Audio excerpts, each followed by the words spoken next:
Namaste, I'm Nandini Mouli. Welcome to our monthly series Dharmic Reflections from Sri Shiva Vishnu Temple, where we discuss Hindu scriptures, religious leaders and events.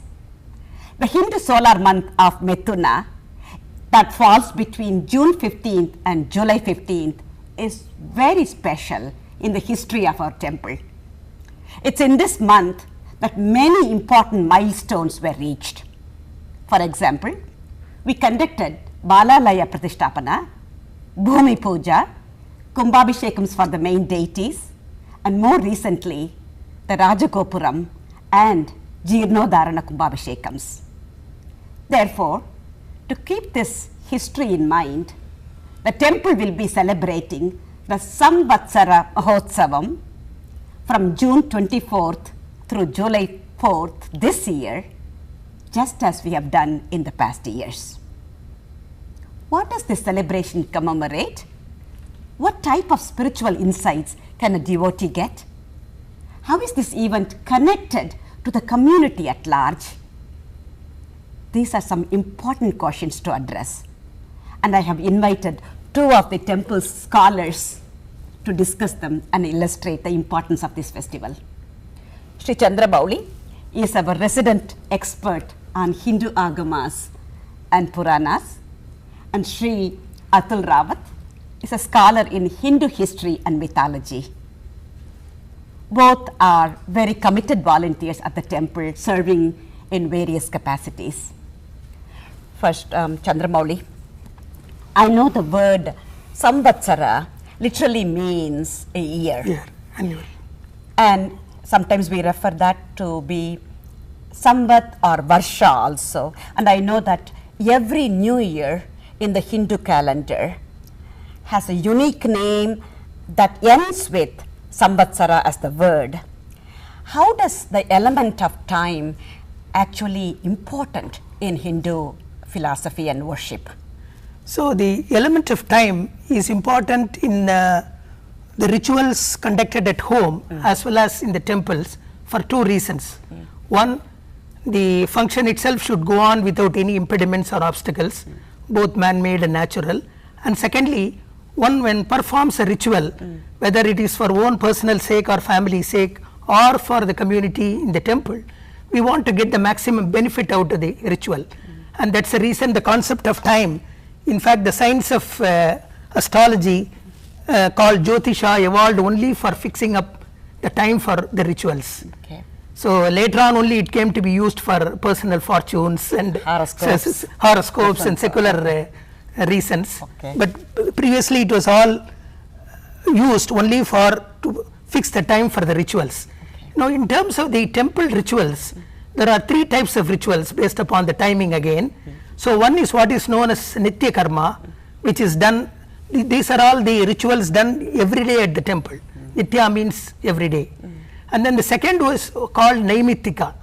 So, those are done on a particular reason because that particular day is auspicious for a particular deity.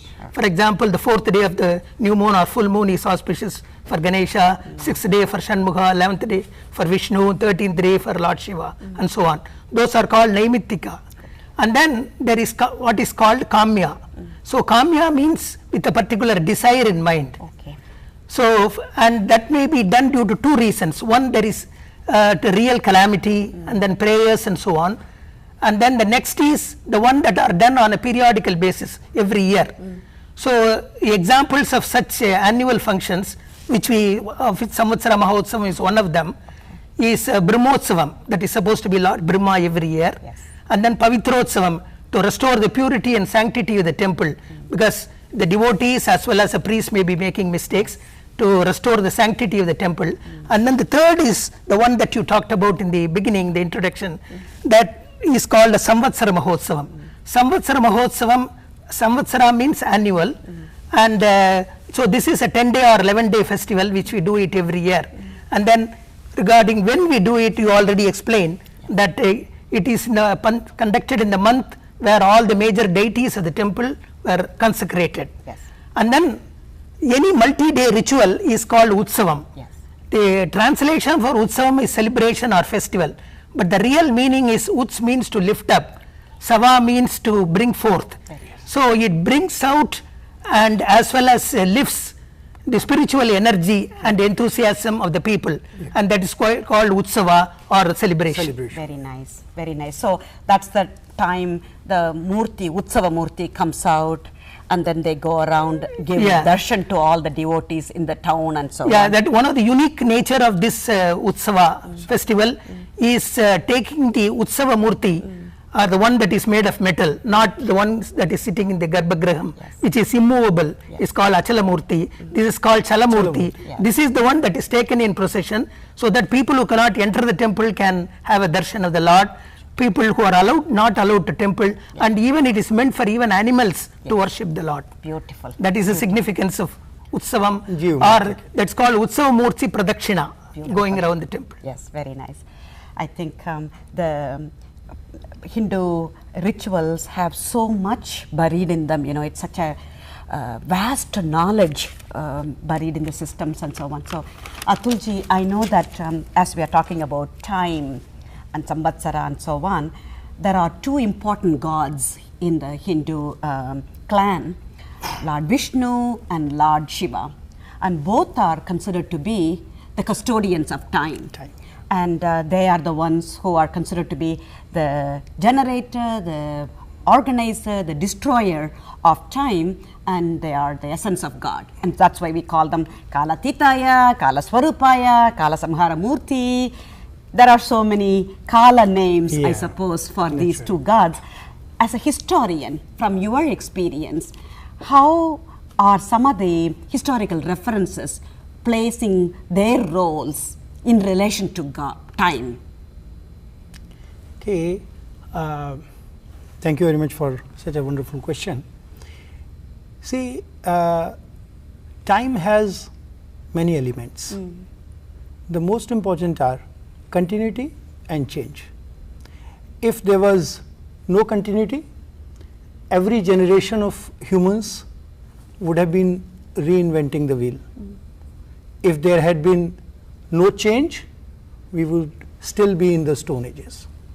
So the progress of humanity is through the steps of continuity and change. So when this happens, humanity goes forward. Lord Shiva, Lord Vishnu, they are embodiment of great ideas, and these great ideas have evolved just as these two gods have also evolved all through the period of history. Lord Vishnu, at one point of time, he had very close affinity with Surya. Lord Shiva, he had very close affinity with, and even now he has, with various stars, particularly the stars of what you call the Hunter, the Orion constellation in the sky. So why I am talking of this sun and stars is because for the measurement of time, the humanity started with suns and stars. Sun in the day, stars in the night. So these two gods also got very closely associated with sun and stars, and that is how we see that the worshipping of Vishnu is in many ways very near to Surya, like Surya himself is called Surya Narayan. Then the among the 1000 names of Vishnu, there are names which directly relate to time, the Kal. Similarly, Shiva has even a deeper association with time. That association, in North India, we have the great Jyotirling at Mahakal Ujjain. In the south, we have the great temple of Kalahasti. Actually, when you go to the temple of Kalahasti, they even now show you, if you go in the months of December, January, they show you, they point towards the sky even in the day, that to that corner of the sky where the Hunter, the Orion, that constellation is there. That constellation is called the Kalapurusha in Sanskrit in India. So, the association of time is so much. He is Mahakal, he is worshipped at Kalahasti, he is called Kalatikal, the Kal of the Kals, he is called Kal Samhara Murti. Yes. And his divine consort is called Kali, not because she is dark, but because she is the feminine form of the Kal itself. Yes. So, Yes. that is how all through the history we see the association of Shiva and Vishnu, both of them with the time, and this association is also reflected, as I started, with the elements of continuity and change. The things continue to move forward only because they change, and they continue because the change is there. Happening. Okay, Yeah. very nice. Excellent, excellent explanation. Thank you so much. Chandra Mouli, I know this important function is coming up very soon, and what are some of the aradhanas that the temple will be performing during the Mahotsav time? So, when we say Aradhana, here we means the rituals that is conducted for the various deities in the temple, and there are three schools of rituals. So, one is Saiva Agama, second is Pancharatra Vaishnava Agama, third is Tantrika Agama. And all these three Agama schools, they have four main types of rituals. One is the homas or yajnas, which are conducted in the fire, the worship conducted through the medium of fire. And then the second is on the actual deity itself in the Garbhagraham, where the deity is anointed with various types of materials like milk and honey, and as well as decorated. And then the third is what is known as a Kalyana Utsavam, the conducting the divine weddings of the major deities of the temple. And then the fourth is, as we already talked about, the Utsava Murti Pradakshina, which is going around the temple. So, these are the four main types of rituals that are being conducted as part of the Samvatsara Mahotsavam over 10 days, and it covers all the 17 installed deities of the temple. Okay. And since each one of us have got a favorite deity called Ishta Devata, Yes. so devotees can participate in any day or come at any portion of the day and then have the satisfaction of all these aradhanas done for their favorite deity. Excellent, wonderful, excellent opportunity, not to miss that. And Atulji, we all have our own ways of celebrating our special days in our life, especially for our kith and kin. When we have birthdays, when we have wedding anniversaries and so on, we go to the temple. We thank Bhagavan for the grace. We also say to him, this is my special day, I'm coming to worship you, and type of thing. So this Samvatsara Mahotsav that we are talking about is almost like a birthday or anniversary for the temple itself. Yeah. So how should our temple's congregation observe this day? So, for the temple's congregation, the main thing is that the temple's congregation is something which is the whole Washington metropolitan area. The very existence of Shri Shiva Vishnu temple in the center of the whole Washington metropolitan area is something which represents the desire of the whole Hindu community in this area to continue with the traditions that they brought from India, they brought with them as part of Hinduism, and continue it to give it to the next generations. So, this continuation to next generation is something which is very important, because otherwise the stream with which we have come till now will break. Yes. And all the Hindus have a very large interest in this. So, the very existence of the temple is part of that. Now, every year, just as we celebrate our birthdays, we celebrate our marriages, the same way we celebrate the temple. Everybody who has affinity to the temple, they come to the temple, they participate in the pujas, as Mouli ji was speaking, and the most important aspect of this to our congregation's life is that it provides us an opportunity to give the tradition to the coming generations. So, coming back to the time, taking the element of continuity and giving it to the next generation, so that they can get benefited from the very best of those traditions which were evolved by the Hindu sages times immemorial, back in India, back in time. So I think that is the most important. That's the way to observe it. Fantastic, wonderful. And Chandra Mouli, how does this fit in with the overall mission objectives of the temple? So the overall mission of Shiva Vishnu temple consists of 4 pillars. So one is all the rituals done to the Lord, as well as the personal rituals that are done on various occasions. They are called samskaras. So that is one pillar of the temple, and the rituals are done by the priest, and then as well as the personal samskaras for the people, they are also done by the priest. And then the second is what is known as cultural events. In our religion, the religion and culture cannot be separated, because the entire actions that we perform as part of the culture, the song and dance, it's all dedicated to the Lord. It is it's a form of devotion to the Lord. So that is why the cultural events form the second pillar of the temple. And then the third is what is Purta Dharmam, or service to the community. Like for example, Shiva Vishnu temple regularly goes to the DC Central Kitchen for cooking people, for the homeless, and then sandwiches for Martha's table and PG homeless, and also they also conduct community events like neighborhood cleaning and all that stuff. And then the fourth important aspect is moral and spiritual education. The moral education is for the young children. We already have a group called Akar which is doing that in the temple, and also for the adults as well. There are lectures on the various philosophical tenets of our religion by great scholars who come from India and also resident here from day to time. So those are the 4 pillars, and it is for this 4th pillar that the temple doesn't have a great deal of facility at that time.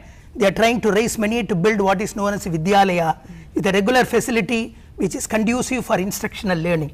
Beautiful. So and that's where we need the support of the congregation, yes. And this is truly important from the point of view of continuity that Mr. Atulji talked about, because that is the one we pass on this continuity to our next generation. Absolutely. And that is why education is so important. Absolutely. Generation bridge, culture bridge and everything. So Exactly. temple is the house of such a bridge. And so and it is our duty to pass on these cultural and religious traditions to our next generation. Otherwise we will be failing in our duty. Absolutely. So our temple is not only a lovely temple, it's also an important institution in the life of Washington metro area.